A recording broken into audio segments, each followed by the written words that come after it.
ஜெய் ஸ்ரீ மாத்ரே நமக. ஜெய் குருதத், ஜெய் குரு பரசுராம். நமஸ்காரம். நான் கரூர்லேருந்து வல்சலா பணிக்கர், பிரசன்ன ஜோதிடர். இன்னைக்கு நம்ம மாசி மாத ராசி பலன்கள் கடக ராசிக்கு எப்படி இருக்குன்னு பார்க்க போகிறோம்.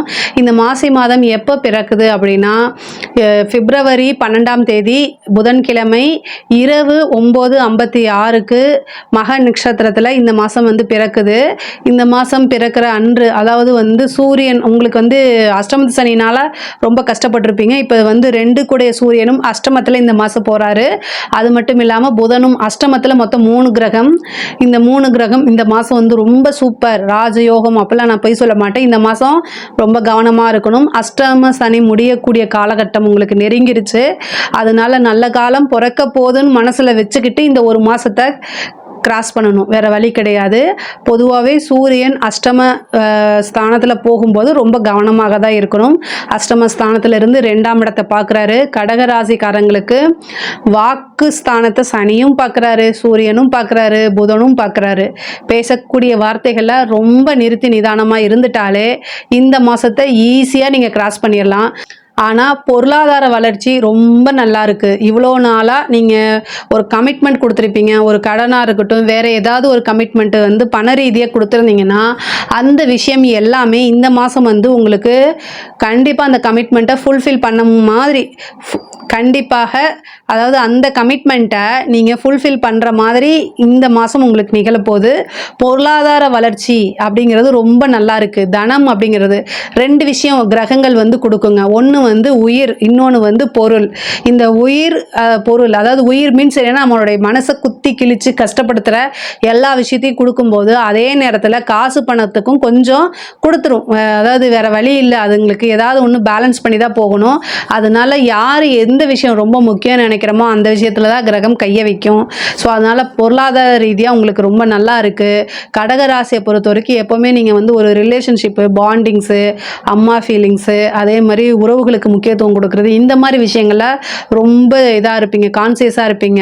பணங்கிறது செகண்டரியாக நினைப்பீங்க. பட் ஆனால் கிரகங்கள் இந்த மாதிரி விஷயங்களில் தான் கை வைக்கும். அதனால் பொருளாதாரம் உங்களுக்கு நல்லா இருக்குது. கடன் ரீதியான பிரச்சனைகளும் சீக்கிரமாக சால்வ் ஆகிறதுக்கு உண்டான அமைப்புகள் இருக்குது. ஆனால் இந்த மாதத்தில் ரொம்ப கவனமாக இருங்க. அதே மாதிரி உங்களோட உடல்நிலை, இவ்வளோ நாளாக இந்த அஷ்டமத்து சனியிலே உங்கள் மனசு ரொம்ப நீங்கள் விட்டுருப்பீங்க. அந்த மனசு விட்டுருந்த இதனால நமக்கு என்னென்னா, மனசு நமக்கு ஏதாவது உடல்நிலையில் பிரச்சனை அப்படின்னா ஃபஸ்ட்டு மனசு தான் காரணமாக இருக்கும். மைண்டு சரியில்லை அப்படின்னாலே நம்ம உடம்பை சரியாக பார்த்துக்க முடியாது, அதை பற்றி கேர் பண்ணிக்க மாட்டோம். இப்போ காசு பணம் வந்ததுக்கப்புறம் உடல்நிலையில் பிரச்சனைகள் வரதுக்கு வாய்ப்பு இருக்குது. அதனால் ரொம்ப கவனமாக இருங்க. வண்டி வாகனங்களில் போகும்போது ரொம்ப கவனமாக இருக்கணும். உங்களுக்கு அஷ்டமத்தில் சூரியன், புதன், சனி 3 கிரகம் இருக்குது.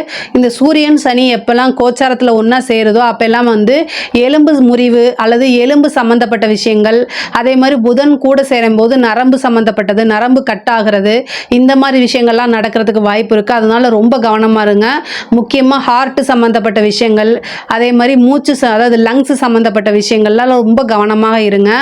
அப்படி இல்லை அப்படின்னா அது ஏதாவது ப்ராப்ளம் கொண்டு வரதுக்கு உண்டான வாய்ப்பு இருக்கனால, அதாவது வருமுன் காப்போம் அப்படிங்கிற ஒரு விஷயத்த நீங்கள் மனசில் ஆழமாக பதிய வச்சுட்டிங்கன்னா உங்களுக்கு எந்தவித பிரச்சனையும் கிடையாது. 3ஆம் இடத்துல இருக்கக்கூடிய கேது என்ன அப்படின்னா, நீங்கள் போடக்கூடிய ஒவ்வொரு முயற்சிகளிலுமே தடங்கள், தாமதத்தை ஏற்படுத்தி கொடுப்பாரு. கணபதி வழிபாடு பண்ணுங்க. இனி உங்களுக்கு நல்ல காலகட்டம் தான். அதே மாதிரி உங்களுக்கு 11 கூடைய சுக்கிரன் உச்சமாக இருக்காருங்க. இந்த மாதம் பார்த்தீங்கன்னா 11 கூடைய சுக்கிரன் உச்சமாக இருக்காரு. இதனால உங்களுக்கு நல்ல விதமான விஷயங்கள்லாம் நடக்கும். சகல விதமான சௌபாக்கியங்களும் தேடி வரும். நல்ல லாபம், தொழிலில் நல்ல வருமானம், நல்ல லாபம் ஈட்டக்கூடிய காலகட்டம். புதுசாக தொழில் தொடங்குறது, அதுக்கு உண்டான விஷயங்கள்லாம் முன்னெடுக்கிறது, இந்த மாதிரி எல்லா நன்மைகளுமே இந்த மாதம் உங்களுக்கு நிகழப்போகுது. குருவும் சுக்கிரனும் பரிவர்த்தனை யோகம் பெறுறது இன்னும் ராஜயோக அமைப்பை உங்களுக்கு பெற்றுக் கொடுக்கும். அது மட்டும் இல்லாமல் உங்களுக்கு பார்த்தீங்கன்னா புதன் 12 கூடைய, அவர் போய் 9ஆம் இடத்துல நீச்சமாகிறாரு. புதன் நீச்சமாகிறது உங்கள் ராசியை பொறுத்த வரைக்கும் ஒரு நல்ல அமைப்பு. இவ்வளோ நாளாக இருந்த கடுமையான காலகட்டங்கள்லாம் மாறி எப்போ நீச்சமாகிறாரு அப்படின்னு பார்த்தீங்கன்னா 27/2/2025 அந்த டைமில் ஒரு மாத காலகட்டம் வந்து புதன் நீச்சமாகிறாரு. இந்த நீச்சமாகும் போது நீச்சபங்க ராஜயோகம் அமைப்பு பெறுறது அது வந்து உங்களுடைய ராசியை பொறுத்த வரைக்கும் ரொம்ப ரொம்ப நல்லது. உங்களுக்கு அதாவது நீங்கள் எடுக்கக்கூடிய ஒவ்வொரு விஷயமும் உங்களுக்கு பலிக்கும். அதே மாதிரி கவர்மெண்ட் ஜாப்க்கு ட்ரை பண்ணிட்டு இருக்கீங்க அப்படின்னா அது எல்லாமே உங்களுக்கு வந்து சீக்கிரமாக நல்ல ரிசல்ட் வருது. நீங்கள் எதிர்பார்த்துட்டு இருந்த ஒரு விஷயத்தை தானாக தேடி வருது. சில பேர் வந்து படிப்பு முடிச்சோடனே நல்ல வேலை கிடைக்கிறது. இவ்வளோ நாளாக வேற ஒரு கம்பெனிக்கு நம்ம மாறணும், இந்த கம்பெனியில் நமக்கு வேலை கிடைக்கல அப்படின்னு நினச்சிட்டு இருக்கீங்க, அவங்களுக்குலாம் நல்ல வேலை கிடைக்கிறது. உத்தியோகத்தில் இருக்கவங்களுக்கு நல்ல ஆதாயம், நல்ல ப்ரொமோஷன் இது எல்லாமே தேடி வரும். ஒரு சிலருக்கு வந்து வெளிநாடு போகிறதுக்கு உண்டான அமைப்புகள் தானாக தேடி வரும். 9ஆம் இடத்துல சுக்கிரனும் ராகும் சேர்ந்திருக்கனால வெளிநாடு வெளிமாநிலம் அடிக்கடி போயிட்டு வர மாதிரி இருக்கும். உத்தியோக ரீதியாவோ அல்லது தொழில் ரீதியாவோ இருக்கும். குடும்பத்தில் வந்து பார்த்திங்கன்னா சிறு சிறு பிரச்சனைகள் வரும். ஏன்னா 2 கூடையவர் அஷ்டமத்தில் இருக்காரு. குடும்ப ரீதியாக பிரச்சனைகள் வரதுக்கு வாய்ப்பு இருக்குது. கணவன் மனைவியுடைய ஒற்றுமை வந்து ஒருவர் அனுசரித்து போனால் மட்டும்தான் அந்த ஒற்றுமை இருக்கும். இல்லை அப்படின்னா அதுவே ஒரு பெரிய வாக்குவாதத்தாகி பெரிய லெவலில் பிரச்சனை, மனக்கசப்பு, மன சங்கடங்கள்லாம் வரும். 5 கூடிய செவ்வாயும் உங்களுக்கு 10 கூடிய 10 5 கூடியவர் செவ்வாய் வந்து 12ஆம் இடத்துல இருக்காரு. காதல் ரீதியான பிரச்சனைகள், மனக்கசப்புகள் இதெல்லாமே நடக்கும். பட் ஆனால் எது நடந்தாலுமே அது ஒரு நல்லதுக்குன்னு எடுத்துக்கோங்க. இல்லை அந்த கஷ்டம் உங்களுக்கு கெட்டது நடக்கலை அப்படின்னா அவங்கள பற்றி உங்களுக்கு முழுசாக புரியாமையே நீங்கள் நிறைய விஷயங்களை அவங்கக்கிட்ட இருந்து இழந்திருப்பீங்க. அதனால் இதெல்லாம் ஒரு நல்லதுக்கு, கெட்டது நடந்தாலும் அதிலிருந்து நல்லதுக்கு நீங்களாகவே உங்களை செல்ஃபாக மோட்டிவேட் பண்ணி பாடமாக சொல்லிக்கிட்டு செல்ஃப் மோட்டிவேட்டு தான் பண்ணிக்கணும். கடகராசியை பொறுத்த வரைக்கும் செல்ஃப் மோட்டிவேட்டட்ங்கிறது ரொம்ப முக்கியமானது. உங்களுக்கு ஏதாவது நடந்துச்சு அப்படின்னா உங்களை சுற்றி கைத்தட்டி சிரிக்கிறதுக்கு தான் ஆள் இருப்பாங்க. ஐயோ பாவம் நான் அவனுக்காக இருக்கேன் அப்படின்னு சொல்கிறதுக்கு டக்குன்னு வரமாட்டாங்க. கடகராசிக்கிட்ட இது ஒரு பெரிய மைனஸ். ஆனால் நீங்கள் போய் மற்றவங்களுக்காக போய் முன்னிருந்து நின்று பரவாயில்ல கவலைப்படாத நான் இருக்கேன் அப்படின்னு நீங்கள் சொல்லுவீங்க. பட் ஆனால் உங்களுக்கு வந்து அப்படி இருக்க மாட்டாங்க. அதனால் வந்து எதிர்பார்க்காதீங்க. அந்த எதிர்பார்ப்பு எல்லாமே ஏமாற்றத்தில் முடியும். காதல் ரீதியான பிரச்சனைகள், மனக்கசப்புகள் இந்த மாதம் உண்டு. பட் அதை எல்லாத்தையுமே நீங்கள் கடந்து வந்துருங்க.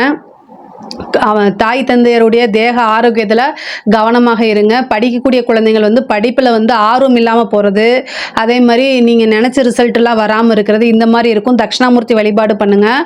ஏன்னா புதனும் சனியும் சேர்ந்துருக்கனால படிப்பில் ஆர்வம் இல்லை, ஞாபக திறன் வந்து ரொம்ப கம்மியாகிறது, அறிவு கூர்மை இல்லாமல் போகிறது, இன்ஸ்டா பக்கம் போகிறது, சோஷியல் மீடியாவிலே இருக்கிறது, செல்ஃபோனை பார்க்குறது, இந்த மாதிரி தான் இருக்கும். பேரண்ட்ஸ் தான் வந்து கவனமாக வந்து படிக்க வைக்கிறதுல முக்கியமாக இருக்கணும். இல்லை அப்படின்னா எதிர்பார்த்த ரிசல்ட் கிடைக்காது. கலைத்துறை சம்மந்தப்பட்டவங்களுக்கு இந்த மாதம் ரொம்ப கவனமாக இருக்கணும். ஏதாவது வாய்ப்புகள் கொடுக்குறேன்னு சொல்லி உங்களை மிஸ்யூஸ் பண்ணுறதுக்கு வாய்ப்புகள் இருக்குது. அதில் இருந்தெல்லாம் கவனமாக இருக்கணும். ஏமாறாதீங்க. ஏமாற்றம் இந்த மாதம் உறுதியாக உண்டு. கலைத்துறையை பொறுத்த வரைக்கும் மட்டும் கிடையாது, பிஸ்னஸாக இருந்தாலும் சரி. கடக ராசிக்கு அஷ்டமத்தில் சூரியன் அஷ்டமஸ்தானத்தில் சனியும் புதனும் வந்து ஒன்றா சேர்ந்துருக்கனால உங்களுக்கு ஒரு நல்ல வாய்ப்பு கொடுக்குறேன் அப்படின்னு சொல்லி உங்களை ஏமாத்துறதுக்கு வாய்ப்பு இருக்குது. எதுலேயும் போய் கமிட்மெண்ட் ஆகாதீங்க. யாரையுமே நம்பாதீங்க. யாரையுமே நம்பாதீங்க. ஒருத்தரை கூட நம்பாதீங்க. உங்களுக்கு இந்த மாதம் மனக்கசப்பு அப்படிங்கிறது இருக்குது. அதனால் ரொம்ப கவனமாக இருங்க. எங்கேயுமே காசு பணம் கொடுக்காதீங்க. உங்களோட உடல் உழைப்பு, ஒருத்தங்களுக்காக ஒரு விஷயம் போய் செய்கிறீங்க அப்படின்னா நீங்கள் உழைச்சி அதை செய்யுங்க. அதாவது இதை இழந்துட்டா எனக்கு எந்த வித பிரச்சனையும் இல்லை அப்படின்னா மட்டும்தான் நீங்கள் கமிட்மெண்ட் கொடுக்கணும். இல்லைன்னா கொடுக்காதீங்க. நீங்கள் பணம் கொடுத்தீங்கன்னா அது திரும்ப வராது. இதுல எல்லாம் ரொம்ப கவனமாக இருங்க. பெண்களை பொறுத்த வரைக்கும் அதாவது உங்களுக்கு உங்களுடைய பேர் கெட்டு போகிறது, உங்கள் மேலே வதந்தி வர்றது, அதாவது நீங்கள் தப்பே செஞ்சிருக்க மாட்டீங்க, ஆனால் திடீர்னு உங்களை வந்து நேம் வந்து கெடுத்துறதுக்கு என்ன வழிகளோ அத்தனை வழிகளும் நடந்துடும். அதனால் ரொம்ப கவனமாக இருங்க. பெண்களை பொறுத்த வரைக்கும் ரொம்ப கவனமாக இருக்கணும். இந்த காலகட்டத்தில் அமைதியாக போகிறது ரொம்ப முக்கியமானதுங்க. அரசியல் துறை சம்மந்தப்பட்டவங்க இந்த மாதம் வந்து வாயே திறக்காதீங்க. எங்கேயாவது வெளியில் போனீங்க அப்படின்னா நீங்கள் ரொம்ப பெரிய ஆளாக இருந்தீங்க அப்படின்னா வாய்க்கு ஜீப்பு போட்டுக்கோங்க. இல்லைன்னா ப்ரெஸ் பீப்புள்ஸ்லாம் மீட் பண்ணாதீங்க. அதே மாதிரி சோஷியல் மீடியாவில் இந்த மாதிரி எல்லாத்துலேயுமே ஆக்டிவாக இருங்க. பட் ஆனால் வந்து ரொம்ப வந்து உங்களோட கருத்துக்களை சொல்கிறேன்னு ஆப்போசிட் ஆளுங்களை தாக்கி விடாதீங்க. அது உங்கள் மேலே கோர்ட்டு கிரேஸு பிரச்சனை இழுத்து விட்டுரும். உங்கள் மேலே கெட்ட பேர் வரதுக்கு உண்டான வாய்ப்புகள் இருக்குது. கட்சி மேலிடத்துலேருந்து உங்களை வந்து டிஸ்மிஸ் பண்ணுறதோ பதவியை பறிக்கிறதுக்கு உண்டான வாய்ப்புகள்லாம் இருக்குது. ரொம்ப கவனமாக இருங்க. சிவபெருமான ஞாயிற்றுக்கிழமை வில்வத்தால் அர்ச்சனை பண்ணுங்க. இது எல்லாமே சரியா போகும். அரசாங்க அதிகாரிகள் வந்து உயர் அதிகாரி சொல்லிட்டாரு அதுதான் எனக்கு வேத வாக்கு அப்பெல்லாம் கேட்காதீங்க. எதுவுமே ரிட்டர்ன் ஆர்டர்ல இருந்தா செய்யுங்க. இந்த விஷயத்தை நம்ம செய்யறதுனால நம்ம மாட்டுவோமான்னு யோசிச்சுட்டு ஒரு விஷயத்தை செய்யுங்க. அதே மாதிரி முக்கியமான வேலையில் இருக்கிறவங்க, உத்தியோகத்தில் இருக்கவங்க முக்கிய பொறுப்பில் இருந்துச்சுன்னா கையெழுத்து போடுறது எல்லா விஷயத்துலையும் கவனமாக இருந்துக்குங்க. கடக ராசியை பொறுத்த வரைக்கும் இந்த மாதம் வந்து ரொம்ப கண்ணும் கருத்துமா கவனமாக இருந்துட்டிங்கனாலே இந்த மாதம் வந்து உங்களுக்கு ரொம்ப நல்லபடியாக போயிடும்.